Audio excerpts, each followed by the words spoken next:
ประมาณนี้แหละ ไว้เบิ่งหน้าตาที่เอาให้เบิ่งซ้ำมือไงเนาะมืองามซำใด เก็บคลิปสั้นๆที่ห่อขนมเก็บคลิปสั้นๆที่ห่อก็สินวดแป้งก่อนเนาะพี่น้องพูดไปนวดแล้วก็นวดแป้งให้มันได้เหนียวประมาณตีแบบเลย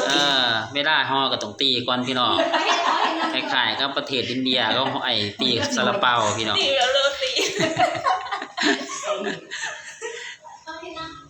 ครัว